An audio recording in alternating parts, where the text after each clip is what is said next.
Hey guys, Martin here from Mattress Clarity. Today I'm reviewing the SoftHeat Luxury Fleece Electric Heated Blanket. It is a very popular electric blanket, so I was really excited to try out its really interesting features. So I want to talk about the construction, my experience, who it's a good fit for, and who it's not a good fit for. Is it the right fit for you? Let's get started.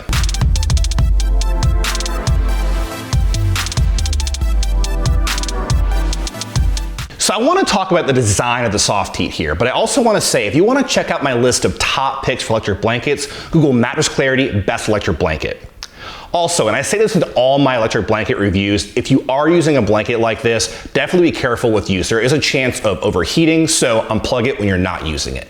But let's talk about the design here, starting on the outside, moving our way in. So first on the outside, it's a micro fleece, kind of nice and soft to the touch. Inside there's also a microfill to add a little bit more body to the blanket. But in terms of the technology, the most important thing you want to look at with electric blanket, you have something called Invisiwire. So those are the wires that move throughout the blanket here, can actually heat it up for you. So with some blankets, they're gonna be a little bit thicker so you can feel them. You can't really feel it with this blanket. They're a lot thinner than normal wires in these blankets.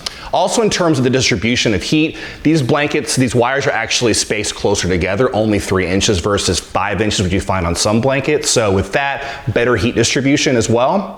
It has a 10-hour cutoff. So if you're using it for 10 hours, you're not adjusting the dial at all, it will shut off by itself.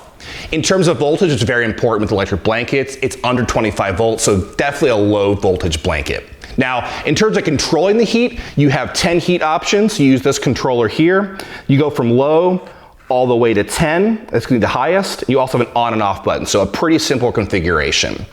In terms of color, you have 5 color options, and in terms of size, you have twin, queen, king, and California king. Now I want to talk about my experience with the SoftHeat. Starting with setup, it's a very, very simple setup. You get 2 controllers just like this because the blanket is actually zoned. Each side is controllable in terms of heat, so if you sleep with a partner, definitely a good option. But plugging it in, really easy to do.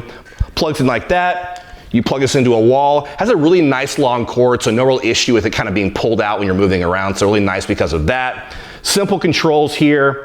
Hit it to on. They recommend setting it to high, which is going to be 10, and then working your way down in terms of heat. Now, in terms of the feel of the actual blanket, on the outside, kind of a soft, fleecy feel, nice and soft to the touch, but some blankets have a little more body than this one. It definitely was on the flat side. Now, in terms of warmth as well, it was not the warmest blanket I've tried. I set the room to about 60 degrees, and lying on the left side, I put it up to high. Didn't feel a lot of heat. It was actually a little bit cold. So I think it's because it's a lower voltage blanket. Definitely something to note there as well. And then finally, heat distribution. Now, they say with it being spaced 3 inches apart, it's a good option for heat distribution, but trying it out myself, lying near the edge of the actual blanket, I'm not feeling a lot of heat there. So I had to move closer to the inside to actually feel that warmth. Let's talk about the pros for the SoftHeat here. First, I think you're looking for something with a low voltage. This definitely could work for you. They say it stays under 25 volts, so if you want to keep your heating bill low and keep a little bit of warmth in your bed, definitely a good choice. Off of that, it's not the warmest heated blanket, but if you're going to use it with like a comforter or another blanket to add a little bit of extra heat, this could be a good choice too. And then finally, if you sleep with a partner, definitely a good option. Each side is adjustable in terms of heat, so you can each choose the right heat for you, so partners should definitely check it out. And now let's talk about the cons of who I think this electric blanket may not be the best fit for.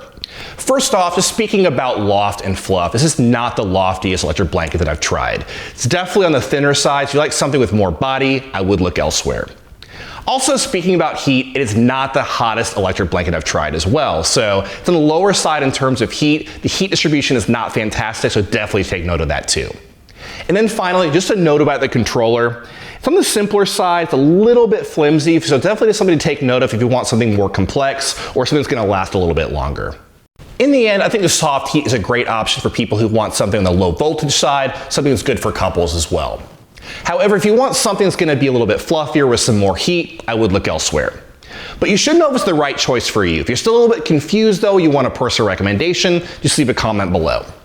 We also do a lot of videos like this here at Mattress Clarity, so if you like what you've seen, definitely subscribe.